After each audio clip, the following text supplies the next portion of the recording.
뭐였지? 이 이름이? 웨이브 펑션이라고 했었죠. 영어 표현으로는 웨이브 펑션, 우리말로는 파동함수라고 했는데 이게 이제 그 우리가 얘기하려고 하는 슈레딩거 방정식에 포함되어 있는 건데 이놈이 이제 그 어떻게 활용되느냐를 한번 생각해 보자 이런 얘기예요. 그러면 이 녀석의 활용을 위해서는 어떤 계산 과정이 필요한데 그 계산을 할 때 활용하는 녀석이 뭐라고 했죠? 파동함수의 계산 시에 활용해야 되는 녀석이 뭐라고 했었죠? 바로 연산자라고 했었죠. 그래서 연산자라고 하는 계산 방식을 통하면 뭘 알아낼 수 있다고 했어요. 우호! 그래서 그 녀석의 물리적 정보가 어떻게 되는지를 알아낼 수 있다 이런 말이지. 그 물리적 정보가 뭐였어요? 뭐 운동 에너지도 좋고 위치 에너지도 좋고 그리고 직접 언급은 안 했지만 그 연산자에서는 연산자를 통해서 운동량도 구할 수도 있고 위치도 구할 수가 있어요. 무슨 말인지 알겠죠? 그래서 뭐 하여튼 이런 그런 것들을 정보를 얻을 수가 있다고. 그런데 여기서 이제 반전인 건 이 웨이브 펑션이 기가 막히게도 복소수 함수입니다. 복소수 함수. 복소수 함수? 뭐가 포함된다는 얘기죠? 그렇지. 바로 이게 포함된다는 얘기예요. 이게 포함이 됩니다. 바로 이미지너리 넘버 허수 i가 포함되는 수치로 그 파동함수의 함수값이 나타납니다. 그래서 파동함수는 이런 식으로 대상의 물리적 정보를 알아낼 수는 있으나 그 함수값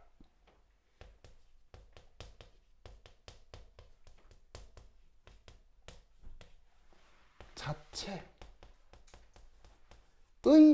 물리적 의미가 없습니다.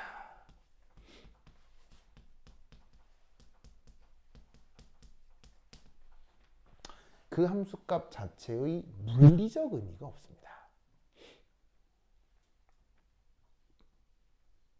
자, 여기 묘한 표현 하나를 써뒀는데요. 물리적 의미라는 게 뭐예요? 물리적인 의미? 물리적 의미라는 게 뭐예요? 물리적 의미가 뭐예요? 물리적 의미란 바로 대소를 얘기하는 거예요. 예를 들어서 어디서 어디까지 거리를 측정했다 칩시다. 거리 가깝다 멀다 대소 있어요 없어요? 있죠. 질량을 측정했다고 칩시다. 가볍다 무겁다 대소가 있지요? 무슨 말인지 알겠어요? 심지어 이 대소는 어디서도 있냐면요. 인간의 감정 상태에서도 대소가 있어요. 무슨 말인지 알겠어요? 예를 들어 엄마가 좋아 아빠가 좋아 더 좋은 사람 있잖아요. 무슨 말인지 알겠어요? 그러니까 뭐냐면 심지어 인간이 경험하는 감정 상태마저도 대소가 있는 거예요. 뭔 말인지 아시겠습니까? 그런데 얘는 뭐가 없어요? 대소가 없죠. 그러니까 대소가 존재하는 우리 실생활을 이걸로 표현할 수 있다 없다?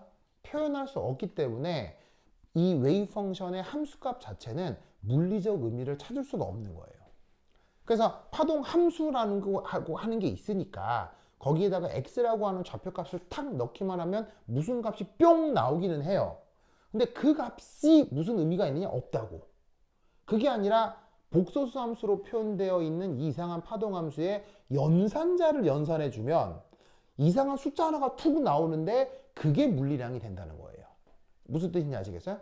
그래서 기존 우리가 뭐냐면 활용하고 있는 여러 계산 방식과는 굉장히 다른 계산 방식이 바로 이 슈레딩거 방정식이 된다 이런 얘기죠. 아시겠죠? 그래서 이제 사람들은 파동함수가 뭐 이런 성격들을 갖나 보다. 그래서 함수값이 있긴 하지만 그거에 큰 의미를 둘 필요는 없고 연산자 계산을 통해서 내가 알고 싶은 걸 알아내자 이랬는데 갑자기 어느 날 이 친구가 무려 나이 18살 때 저 사람이 스위스 사람으로 내 알고 있는데 국적이 스위스인지 오스트리아인지는 잘 모르겠어요. 저 사람이 18살 때 석사학위 논문에 이런 내용을 씁니다. 뭐라고 쓰냐면 요거 요 파동함수로부터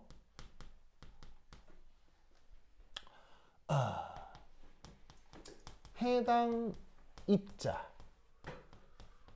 자, 근데 그 해당 입자가 사실 보통 누구겠어요?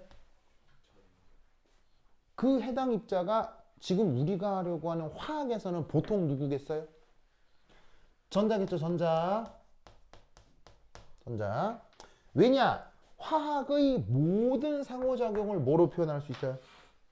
화학의 모든 상호작용을 뭐로 표현할 수 있어요? 전자로 표현할 수 있다고요. 혹시 여러분 공유결합이란 말 들어본 적 있어요? 공유결합? 뭘 공유하는 거예요?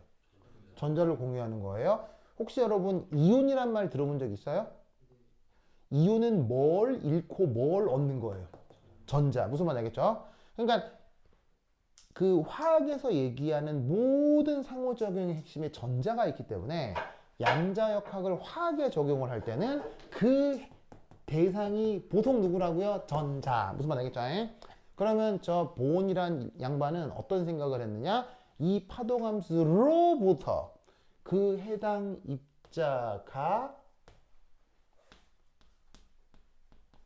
어떤 영역에 나타날 확률 요것을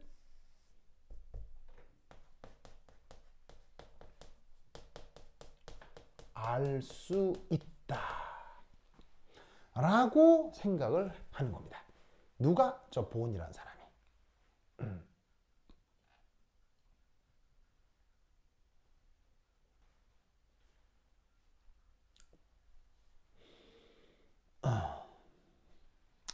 여기 이제 잠시 말씀을 드리면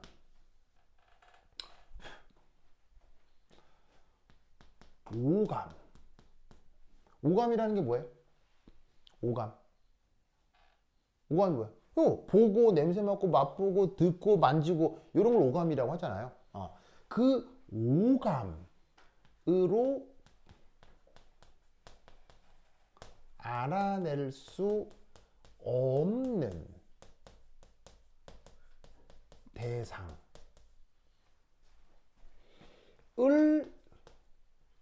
표현할 때는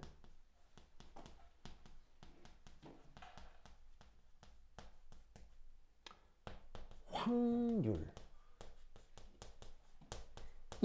필요합니다.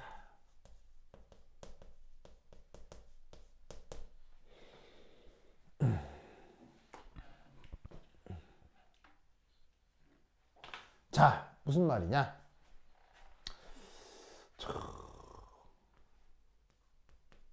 자, 이거 어떤 사람이 있고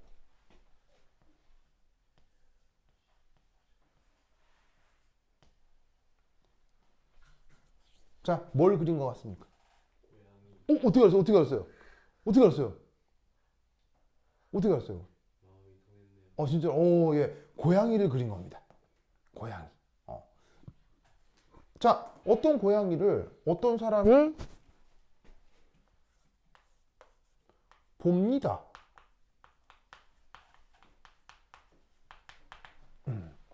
맞습니까? 그러면 이 고양이는 지금 이 사람 눈에 보일 거 아니에요. 그러면 이 경우는 고양이가 있는지 없는지 확률적으로 얘기해야 되겠습니까? 명확하게 얘기할 수 있습니까?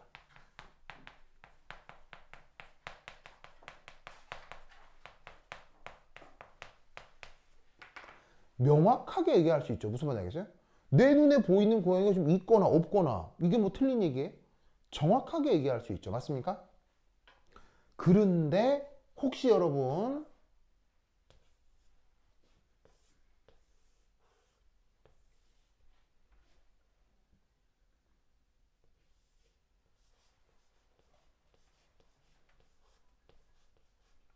이런 거 본 적 있어요?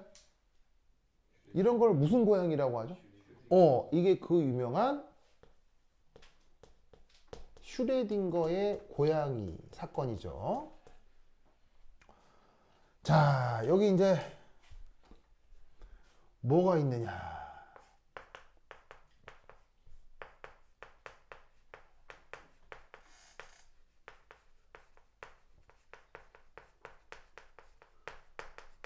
독극물 발생 장치가 있습니다.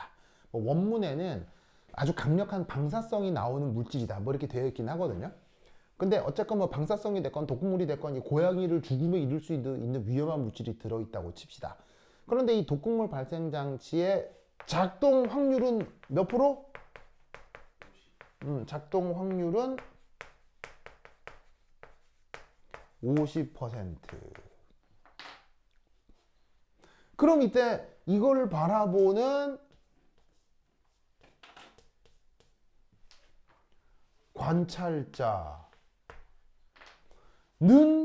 이 고양이가 어떻게 관찰될 거라고 표현할 수밖에 없습니까?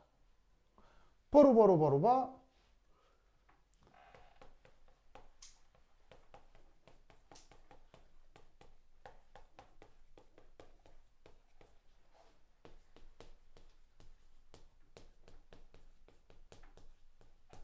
고양이가 살아있을 확률 얼마?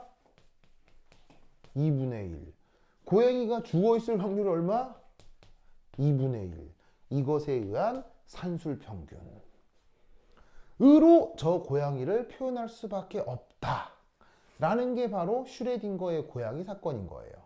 이럴 때 우리는 어떤 오해를 하냐면 살아있는 고양이와 죽어있는 고양이가 중첩돼 있다.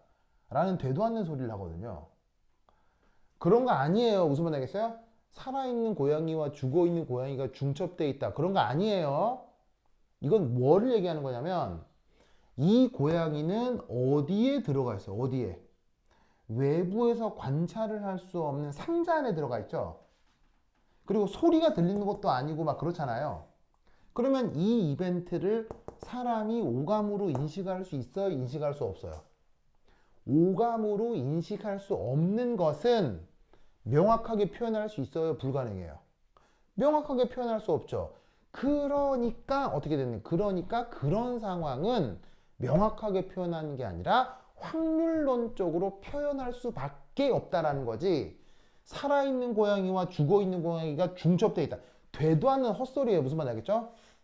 그냥 이 상황을 인간의 언어로 이렇게 표현한다라는 거예요. 무슨 말인지 알겠죠? 그러면 여러분 우리 일상생활에서 이렇게 확률론적으로 얘기하는 대표적인 게 뭐예요? 맨날에 확률적으로 얘기하는 맨날 나오는 게 있어요. 뭐예요? 요즘 TV 보면요. 어떤 것을 확률론적으로 얘기하는 게 맨날 나와요. TV에서 맨날 나오는 게 있어요. 뭐? 맨날 나오는 게 있어요. 뭐? 바로 내일의 날씨요. 내일의 날씨요. 뭐라고? 네. 어렵게. 그럼 맨날 나오는 거라고 했잖아요. 내일 날씨, 내일의 날씨.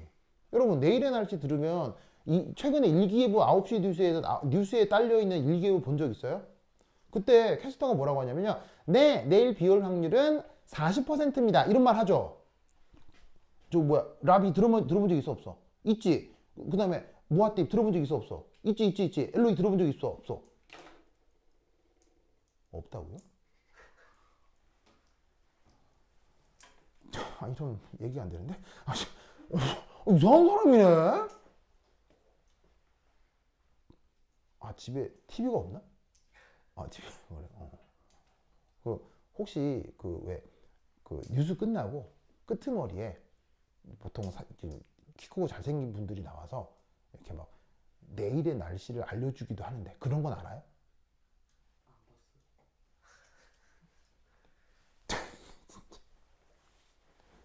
그래 오늘 이런 한번 좀 봐야겠어요?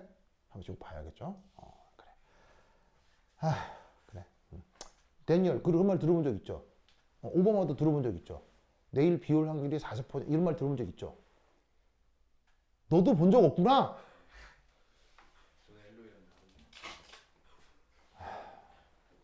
그래서 요즘은 일기예보를 그런 식으로 하거든요. 그럼 생각해봐.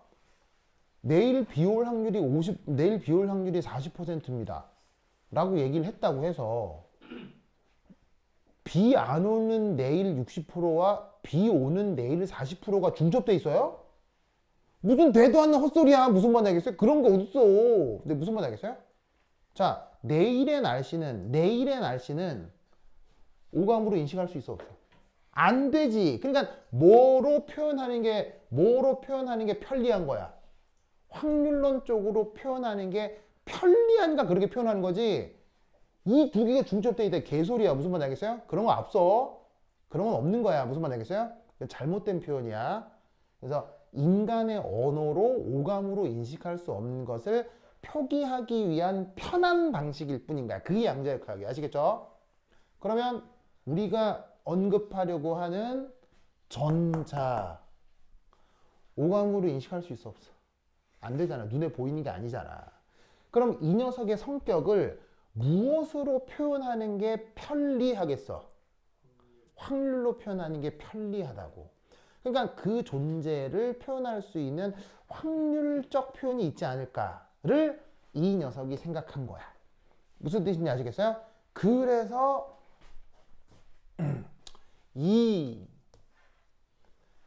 얘는 뭘 도입하냐면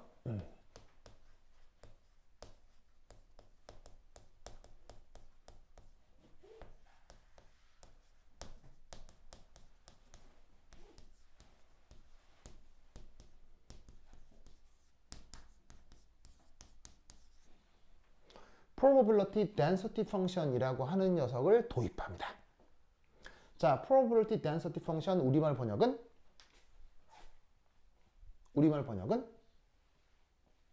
probability density function 우리말 번역은 이게 확률이에요. 확률. density 밀도.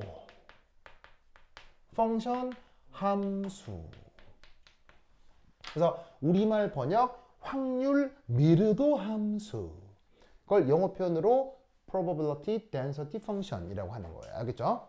그래서 저 보는 새로운 함수 확률 밀도 함수를 도입합니다. 그러면 그게 뭐냐?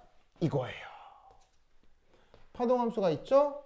그 파동함수에다가 짜잔 얘를 곱해줍니다. 이걸 확률 밀도 함수라고 합니다. 쓰세요? 그럼 여기 이상한 표현 하나가 붙어 있죠. 반짝반짝 작은 별 하나 붙어 있잖아. 이 표시를 뭐라고 표현하는 거냐면 읽을 때는 아스테릭스라고 하는데 읽을 때는 아스테릭스인데 아무도 그렇게 안 읽고 그냥 스타라고 보통 얘기를 해야겠죠. 반짝반짝 별 모양처럼 보여서 의미는 뭐냐면 켤레 복소수를 얘기하는 겁니다.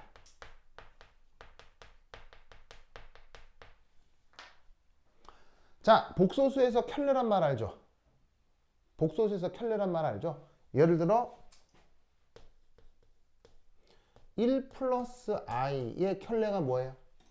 1 플러스 i의 켤레가 1 마이너스 i죠? 그런데 얘는 복소수 배워봤을 거예요. 이거죠. 맞습니까? 여기서 루트의 의미는 뭐죠? 루트의 의미는 뭐예요? 요 녀석의 크기죠. 복소수의 크기를 이렇게 정하잖아. 근데 그 복소수의 켤레를 곱한 건 크기의 제곱이 된다고. 맞죠? 맞죠? 그렇다면 얘를 다르게 어떻게 표현할 수 있다? 요 복소수 함수의 크기의 제곱. 알겠죠? 복소수 함수의 크기의 제곱.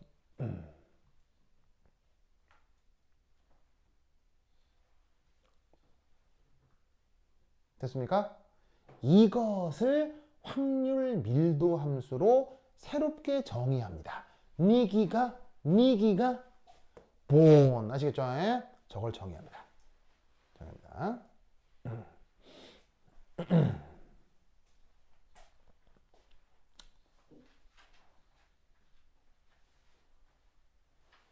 그러면 이때 그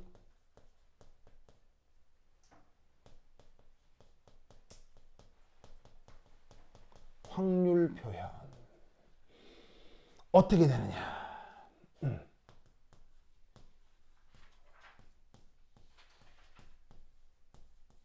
어떤 3차원 공간에서. 자, 우리가 경험하는 모든 물질 체계는 몇 차원에 있어요? 3차원에 있죠?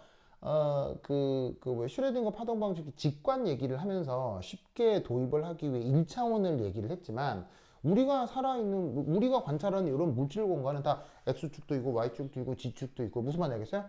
그러면 전자라고 하는 것도 그냥 우리의 공간에 존재하는 어떤 물질일 뿐이잖아요. 그럼 얘도 우리가 살고 있는 3차원 공간에 있는 얘니까 얘도 3차원 공간에서 뭐냐면은 발견될 확률이 얼마냐 이렇게 얘기를 하는 게 편하겠지. 그지? 그러면 이때 여기서 요렇게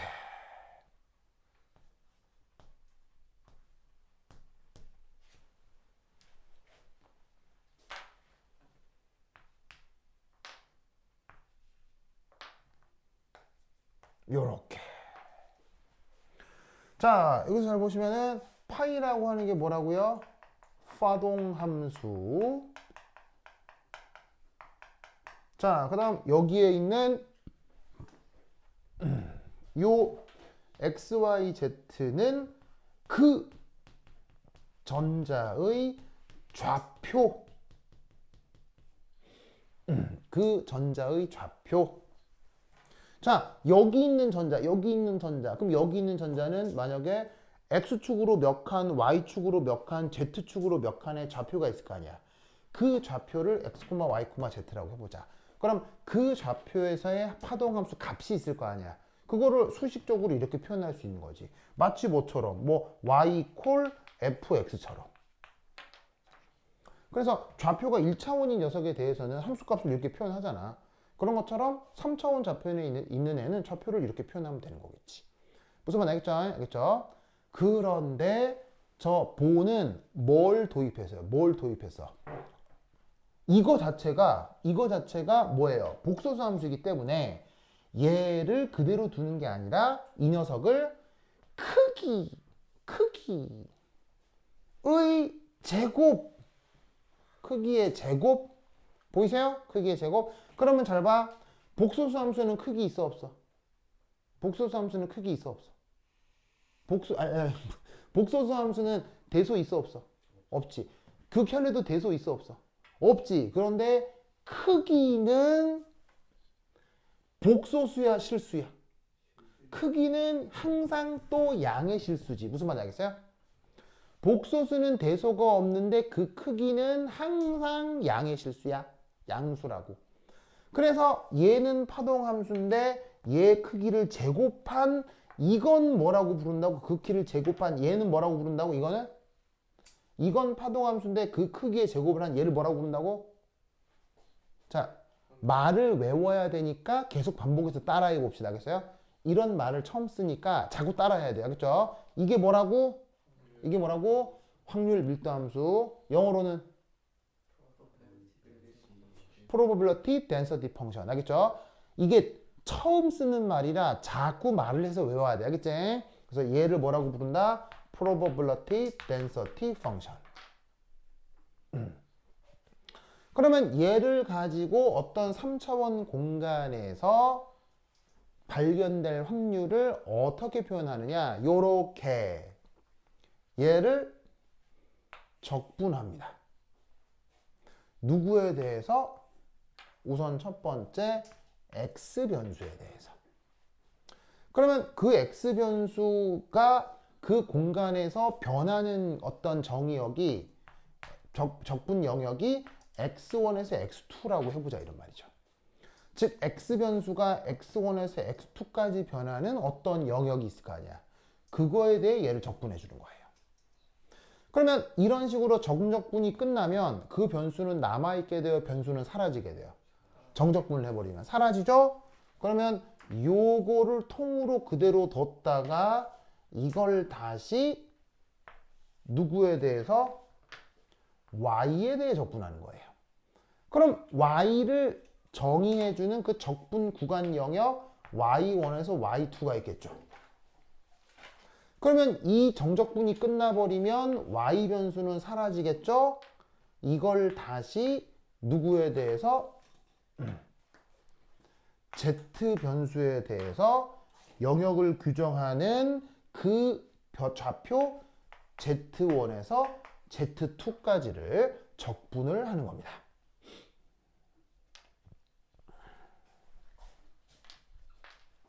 뭔 말인지 아시겠죠? 이게 해당 영역에서 전자를 발견할 확률이 되는 거예요.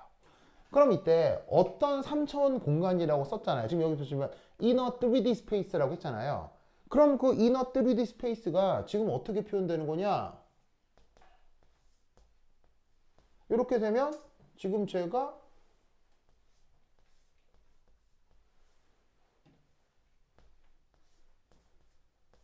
이 위에서 X축으로 X1에서 X2까지, Y축으로 Y1에서 Y2까지, Z축으로 Z1에서 Z2까지 움직여 나타나는 어떤 영역이 이렇게 있을 거 아니야. 영역이 이렇게 있을 거 아니야. 뭔 뜻인지 아시겠어요? 그 영역에서 해당 전자를 발견하고 싶다면 그 확률을 이렇게 표현한다는 얘기예요. 뭔 말인지 아시겠죠?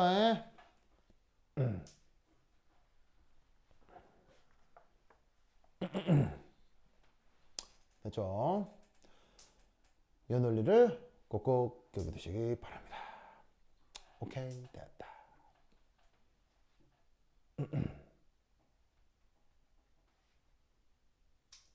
그런데 기가 막히게도 이 논리 구조를 누군가는 인정하지 않았습니다. 이걸 누가 인정하지 않았을까요? 바로 슈레딩거예요. 슈레딩거는 무슨 확률이야 이랬습니다.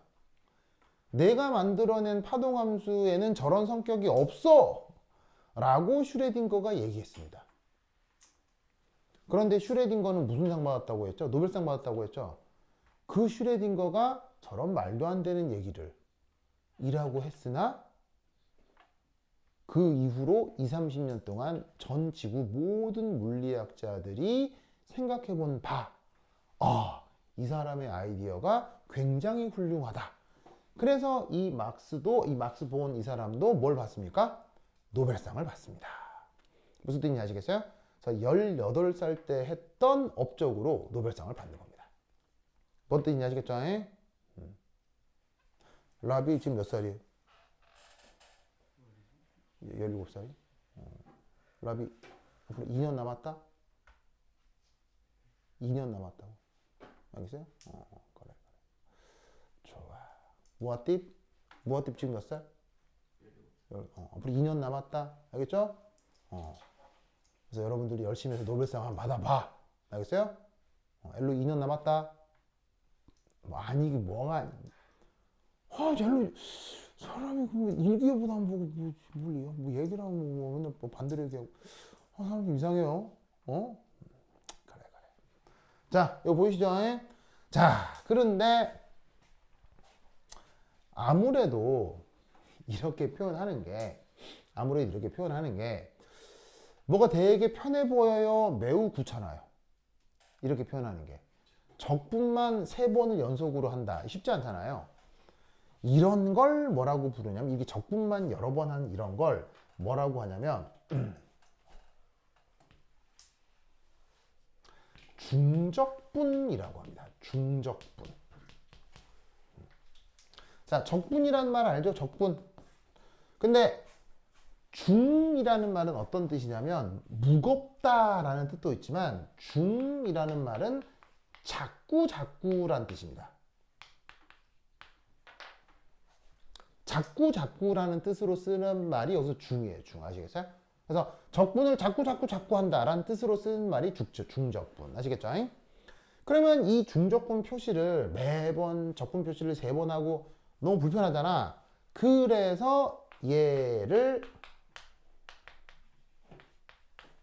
단순히 어떻게 쓰냐면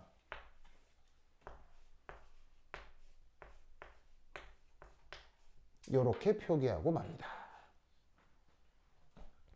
이렇게 표기하고 맙니다. 그러면서 적분 구간을 그냥 여기다가 뭐 경계 1에서 그 다음 경계 2까지 이렇게 표기를 해요. 그래서 여기에 있는 x로 x에 대해서 적분해라, y에 대해서 적분해라, z에 대해서 적분해라를 한꺼번에 이렇게 표기합니다. 이때 이 표시를 뭐라고 부르냐면 3차원 중적분 기호라고 얘기를 하는 겁니다. 이때 좀 묘한 표시 있죠? 묘한 표시. 이게 뭐냐면 적분 기호 D는 그대로인데 뒤에 있는 이 묘한 꼴 표시는 쓸 때 이렇게 쓰는 녀석이고 읽을 땐 타우라고 읽는 녀석입니다. 그래서 원래는 물리학에서 무슨 기호로 많이 쓰는 거냐면 회전을 일으키는 원동력 토크 있죠, 토크. 토크 표시에 종종 쓰는 녀석입니다.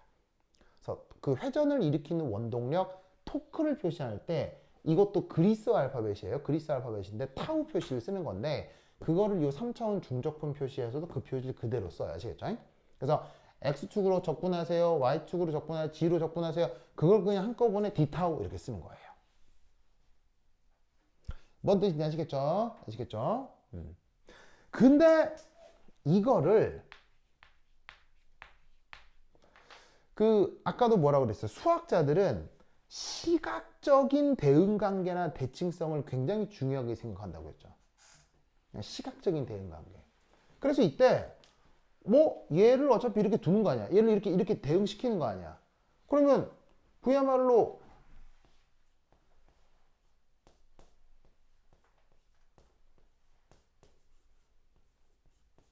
이건 거 아니야.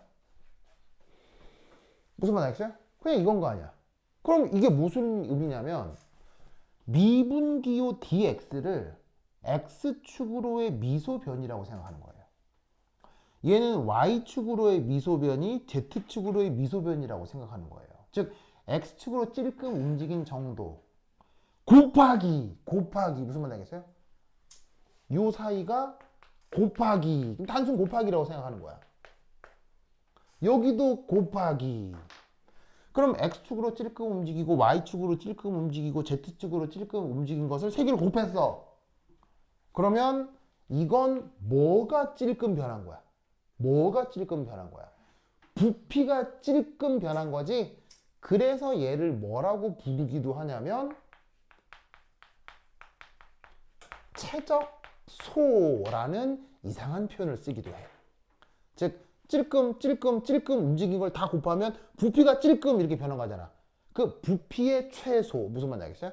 그래서 얘를 최적소라는 표현을 쓰기도 해. 아시겠죠? 좋아.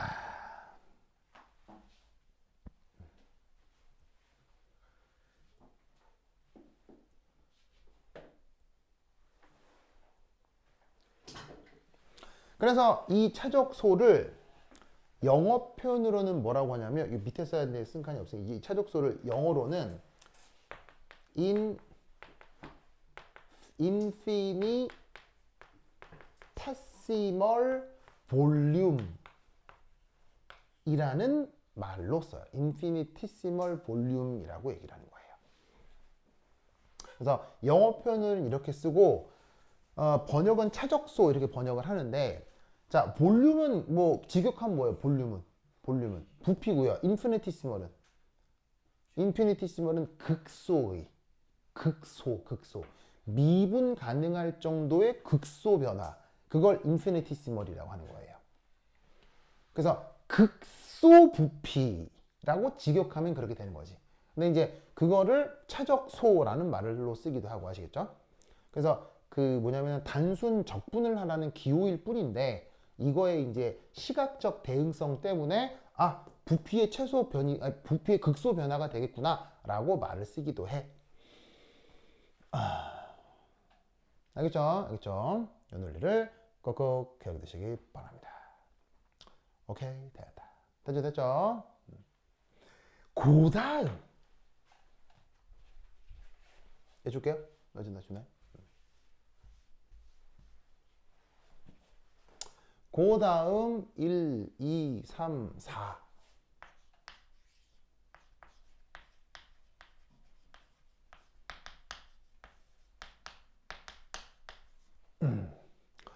조 본이 얘기했던 또 하나 중요한 가정, 노멀리제이션이라고 하는 가정이 있습니다.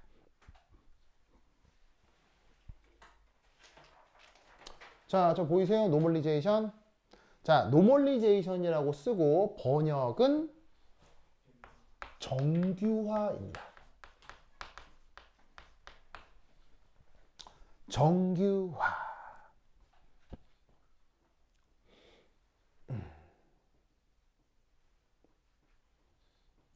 자, 섰나요? 정규화, 정규화. 자, 그러면 저 정규화. 이건 뭐냐? 얘는 모든 파동 함수는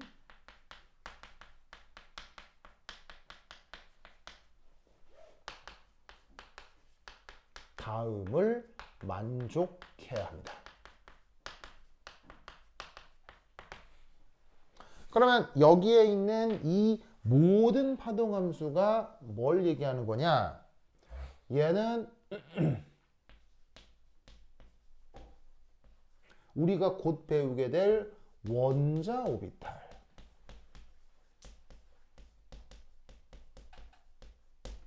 그리고 조금 지나 배우게 될 혼성 오비탈. 그리고 이후에 배우게 될 분자 오비탈. 이 오비탈이 뭔지는 아직 얘기도 하지 않았지만 어디선가 들어본 적이 있을 거예요. 알겠죠? 그래서 원자 오비탈이 됐건 혹시 뭐 이런 말 들어본 적 있어요? S 오비탈, P 오비탈, D 오비탈 뭐 이런 말 들어본 적 있어요?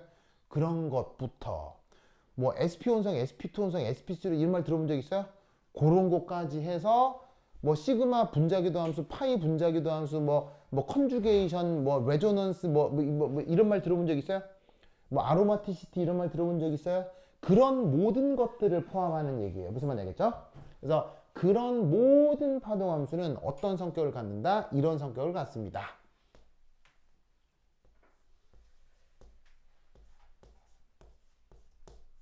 여기에서 경계가 정해져 있는 경계 말고 마이너스 무한대에서 플러스 무한대를 얘기하는 겁니다. 그럼 잘 봐요. 마이너스 무한대에서 플러스 무한대. 그럼 이게 누구와 이렇다는 거냐면 이 X축, Y축, Z축의 적분 영역이 저렇다는 얘기인 겁니다. 좀 뭐냐면 X축도 저기서 저까지, Y축도 저기서 저까지, Z축도 저기서 저까지. 무슨 말인지 알겠어요? 이게 다른 말로 뭘 얘기하는 거겠어요? 플러스 무한대에서 마이너스 무한대. 이게 뭘 얘기하는 거겠어요? 이 적분 구간이. 온 우주를 얘기하는 거겠죠? 그래서 파동함수를 플러스 무한대에서 마이너스 무한대까지 적분한다는 얘기는 온 우주에 대한 적분이라는 얘기예요. 무슨 말인지 알겠죠? 그러면 여기 주어져 있는 이 값이 올매 1이 돼야 됩니다. 무슨 뜻인지 아시겠죠? 이 웨이브 펑션이 원자 오비탈이 되었건 혼성 오비탈이 되었건 분자 오비탈이 되었건 언제나 이런 성격을 만족해야 됩니다.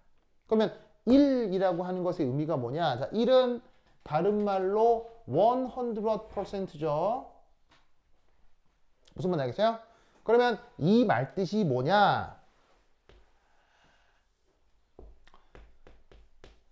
지금의 입자는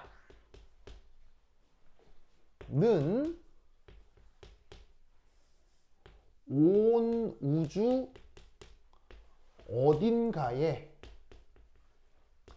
반드시 있다라는 얘기인 거죠. 무슨 말씀인지 아시겠죠?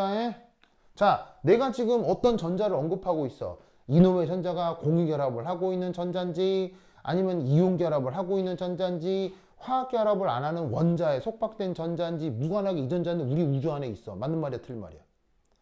절대 맞는 말이지. 무슨 말인지 알겠어요? 그런 성격을 파동함수의 그런 성격을 뭐라고 부른다? 노멀리제이션이라고 한다. 이런 말이에요. 아시겠죠? 그래서 이 논리 구조가 이제 오비탈 이론으로 들어가기 전에 가장 기본적으로 알고 있어야 될 보온의 해석이라고 합니다. 아시겠죠? 이 내용을 꼭 기억해둬야 되겠지? 꼭 기억해둬야 되겠지? 오케이. 됐다. 좋았어. 좋아. 좋아.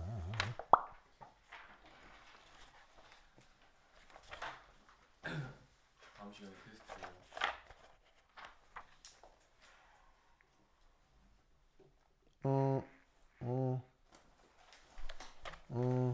가만히 있어봐. 아니, 뭐 문제 하나 풀까?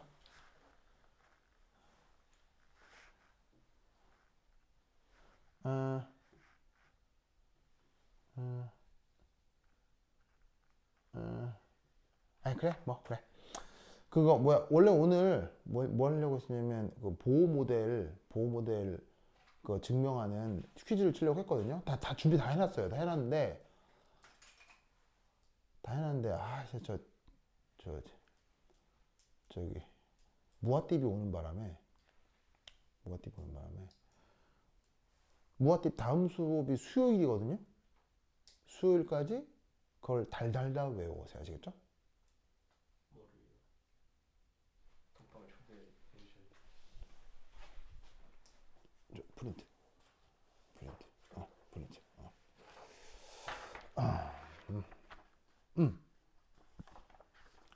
보어의 하이드로제닉 아이온 모델 있지. 요 한 장을 요거를 달달달 외워. 알겠어요? 여기서 여기까지 달달달 외워. 그대로 외워서 시험 줄 거 알겠죠? 외웠어 안 외웠어? 외웠죠? 그래서 다음 수업이 수요일이거든요. 수요일까지 요거를 달달달 외워서 알겠죠? 무아띠 알겠죠?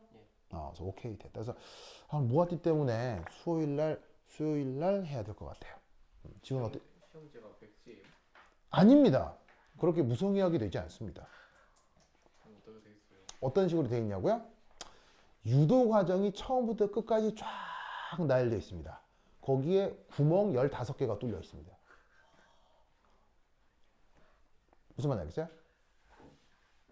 그래서 유도 과정이 처음부터 끝까지 아주 세세하게 진행했는데 거기에 구멍 15개를 채우는 겁니다. 알겠어요? 어? 쌤이 수업한 대로 나오는 뭐라고? 쌤이 수업한 거 그대로 나오는 그럼요. 예. 우리 수업한 거 그대로 냈습니다. 난 그러니까 한 거 그 내용 그대로 외우시면 돼. 알겠어요? 그대로 외우시면 돼. 알겠죠? 됐죠? 그럼 수요일 몇 시지 우리가? 8시 반. 무아띠 수요일 몇 시라고요? 8시 반. 수요일 몇 시? 오케이. 그래. 8시 반에 와주시기 바랍니다. 그리고 그거 뭐냐면은 거제도 수업이 2장 다 끝났어요. 2장 화학영론까지 끝났으니까 그것도 다 공부해서 그 필기 완료해요. 누구냐? 오바마 알겠죠? 그래서 오늘 그래서 4장이 끝났어요. 그렇죠? 4장이 끝났고 수요일 날 오시면 수요일 날 5장 드디어 오토믹 오비탈 원자 오비탈 수업이 5장부터 내일 수요일부터 시작한 됩니다. 알겠죠? 그래서 그렇게 할 거니까 수요일 날 와주시기 바래요. 오케이 됐다. 무아띠?